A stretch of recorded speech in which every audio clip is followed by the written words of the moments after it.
How much money can you realistically make as an early stage permanent makeup artist? And I'm not just talking about sales revenue, I'm talking about how much money actually ends up in your pocket after tax, expenses, setup costs, everything. In this video, I'm going to show you the exact finances of my first 2 years in business, how much I made, how much I spent, and how much money I actually took home at the end of those years. Hi, Kim here from Kim Lloyd Permanent Makeup, where I help you to do two things. One, become a highly skilled permanent makeup artist, and two, grow your permanent makeup business. If you're new to my channel, thanks for watching. Make sure you click subscribe to be notified of when I release new videos. If you're considering a career in permanent makeup, you may have been attracted by hearing other permanent makeup artists saying how they make six figures, but that's the revenue sum. I want to talk to you today about your net profit, which is the figure that you should pay attention to when thinking about starting a career in this industry.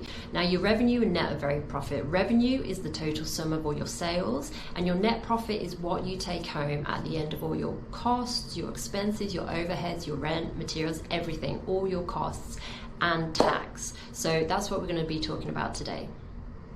I'm going to be 100% transparent with you and show you my exact figures from my first 2 years in business, which were 2020 and 2021. Now, obviously 2020 was the year of COVID, which slightly skews my potential revenue costs, but you'll still get an overview of what my expenses were, which didn't really change that much had it not been a COVID year, so it's still of good value to you. Also, make sure you stick around to the end, because then I'll give you 3 tips for how best to stay on top of your finances and bookkeeping, which is vital, especially when you're just starting a brand new business. All right, here we go. Here are the exact figures for my first 2 years in business. 2020 and 2021. So 2020, my first year, my revenue, which is my total sales that year, was 43,400. Not bad considering we had about 3 lockdowns that year here in the Netherlands. My tax was 8,200, and my costs, everything I spent, was 16,300, which means the money I took home at the end of the day that year was 18,900. Revenue, 43,400. Take home money, 18,900. Big difference. All right, year 2, last year, 2021. My revenue was 89,500, which is double what I did the first year. Tax, 22,600. Costs, everything I spent, was 20,300. So my take-home profit that year was 46,600. So in total, for those 2 years, my revenue was 132,900 total sales. My take-home profit for those 2 years was 68,000. So that's about roughly 50% of my sales is what I was able to take home after tax and after all my expenses.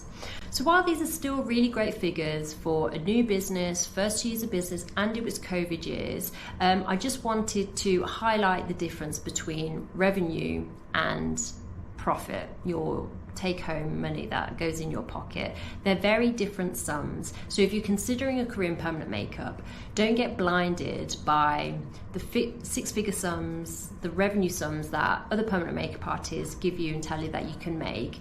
It's absolutely true. You can make 6 figures in revenue as an early stage permanent makeup artist, but that's not the full picture. You need to consider your net profit, which is your tax and your expenses. What's the sum after those things have been taken away? It can still be really, really healthy, and you can make that up to 6 figures, because I'm not giving you the whole picture here.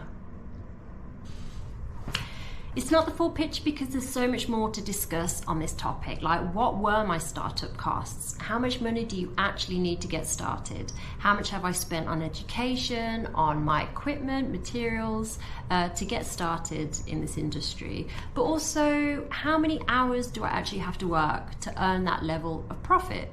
Do I have to work 7 days a week, or am I only working 3 days a week? Which makes a huge difference when you're considering, is the money you're earning worth the time that you're putting in? So all these topics I will cover in other videos, so make sure you stay tuned. Alright, I hope you found that tutorial useful. Now for my 3 tips for how to stay on top of your finances and bookkeeping. So tip number 1, if you can, I highly recommend that you hire an accountant or bookkeeper to keep on top of all your accounts every month. Finances, numbers are not my strongest point, so having an accountant really saves me the time and the headache, and possibly, in fact it's probably very true, saves me money in the long run as well, because she can process all my accounts and all my taxes properly. Tip number 2, every time you make a purchase, take a photo of the receipt or the invoice and store it in a folder on your phone. This will save you hours of time at the end of the month where you have to process all your receipts and send them on to your accountant. You don't have to go rifling through drawers, through all your papers, checking back through emails or logging into online companies to try and get the invoices. So make a payment, take a picture, store it in a folder. It will save you hours. Tip number 3, make a budget. So only purchase what you can afford. In this industry, it's really easy to get overwhelmed or attracted by the shiny things. You want that new course, you want that new piece of equipment, you want all the new things.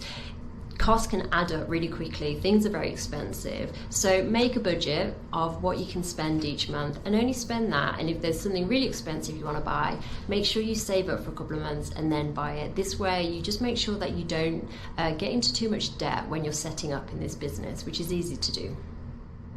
So that's the end of the video today. I hope you found that all very useful. Don't forget to subscribe and I'll see you in the next video.